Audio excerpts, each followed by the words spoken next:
Привет, мои хорошие! Сегодня буду делать педикюр, так что если вам это интересно, присоединяйтесь. А с вами я, Миронова Виктория. Героями сегодняшнего видео будут вот эти ножки, и сразу вас прошу, не нужно в комментариях под этим видео писать разные гадости про мою клиентку. У каждого человеческого организма есть свои особенности, у этой клиентки очень сухая кожа на ногах, и это совсем не означает, что она за ними не ухаживает, не моет, ну и прочее другое, что пишут в комментариях. Такая кожа на ногах – это не исключение из правил, и действительно очень много людей страдают от сухости стоп. Причин такого состояния может быть очень много. Например, тесная обувь, либо же летняя открытая обувь. Недостаточный уход тоже может спровоцировать вот такие пяточки. Но если с уходом переборщить, тоже можем получить вот такую ситуацию. Так что всего должно быть в меру, и ни в коем случае клиент не должен стесняться идти к мастеру, особенно к подологу, который специализируется именно на проблемах ног. Говорю сразу для тех, кто сейчас увидел натуральный ноготь без гель-лака и решил написать, что здесь грибок, покрывать такие ногти нельзя. Так вот, клиентка сдавала анализы, ни грибка, никаких других заболеваний здесь нет. Причем вы должны понимать, что сейчас вы у себя на экранах видите максимально близкую картинку. Когда вы работаете вживую, вы так близко ноги не видите. Я тоже сейчас могу камеру поставить за полметра, чтобы вам была маленькая картинка, и тогда для вас эти ноги будут идеальные, вы не увидите никаких косяков в моей работе, не будет никакой лишней пыли, все будет дорезано, и все будет красиво, и покрыто все под кутикулу, но я стараюсь снимать для вас максимально качественное видео, и надеюсь, что такие моменты вам очень важны. Бывают такие моменты, когда сделаешь классный маникюр, либо же педикюр, и вся довольна своей работой, клиент тоже счастлив, а садишься потом монтировать видео, и на экран вылазят такие подробности, какие-то непонятные грехи, которые вообще не были видны в работе. В такие моменты становится очень обидно, ведь казалось, что работа сделанная очень хорошо, но на экране появляются какие-то мелкие недочеты. Так вот, хотела вас спросить, как же лучше для вас оформлять видео, нужно ли вам показывать вот так все крупным планом с какими-то недочетами, либо же лучше снимать подальше, чтобы работа на картинке казалась вам более идеальной. Фрезой пламя с острым носиком вычищаю весь птеригий.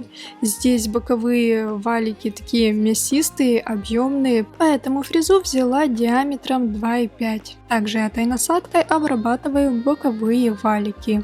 Сейчас под ногтем вы видите гипонихий, это не подногтевая мозоль. Гипонихий убирать и срезать нельзя, иначе пойдет кровь. Сразу после обработки фрезой пальчиков приступаю к пяткам, так как хочу уже завершить всю пыльную работу и отключить вытяжку, которая очень сильно шумит. В прошлый раз я обрабатывала стопу таким же методом под дисками, и клиентка говорит, что хорошее состояние стопы было очень долго, пока она не пошла на пляж и прошлась по песку. Песок сделал свое дело, и кожа ног опять вернулась в прежнее состояние. Вы уже, наверное, тоже замечали, что летом кожа на ногах становится намного хуже, чем, например, зимой, когда мы ходим в закрытой обуви. Поэтому, особенно в теплый период, нужно хорошо увлажнять кожу на ногах. Сейчас на пододиске наклеен файл 100 грит. Обрабатываю только самые грубые участки, скорость вращения насадки примерно 15 тысяч оборотов.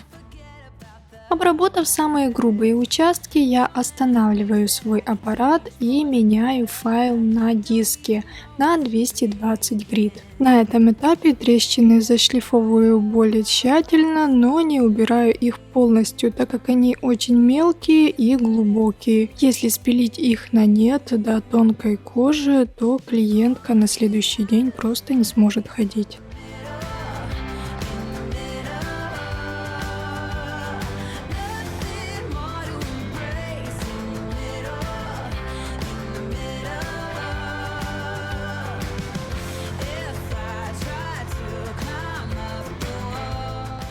После работы под диском увлажняю стопу и прохожусь шлифовщиком.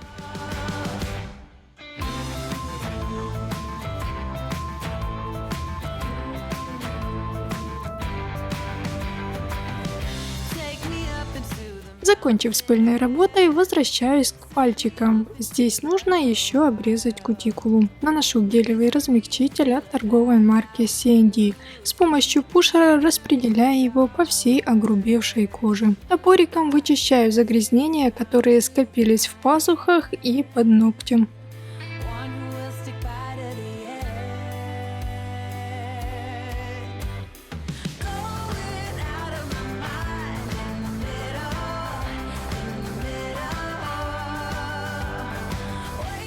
Сухой салфеткой убираю остатки кератолитика. Обрезаю огрубевшую кожу.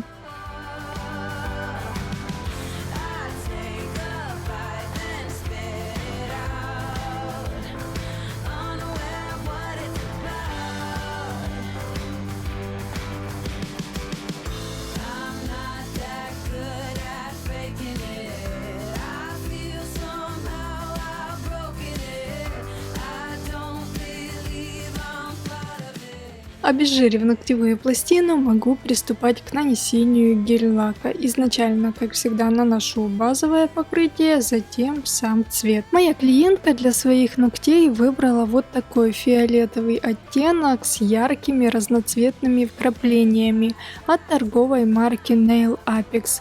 Изначально, когда наносишь первый слой, кажется, что этот гель-лак очень жидкий и придется выкрашивать его в несколько слоев. Но здесь достаточно всего лишь 2 слоев, лак становится плотным, а яркие вкрапления равномерно распределяются по всему ногтю. После выполнения процедуры педикюра я обязательно в конце наношу питательный крем на стопу.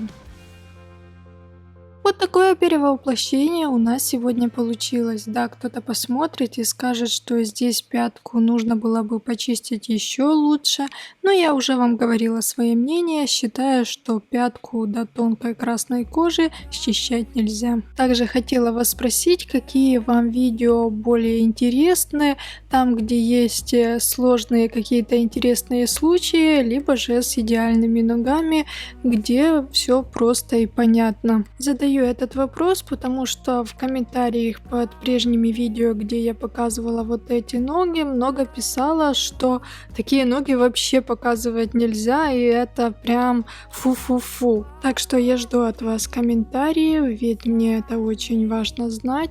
Ну и, конечно, я надеюсь, что сегодняшнее видео для вас хоть немного было полезным. Ну а с вами была я, Миронова Виктория. До встречи в новом видео.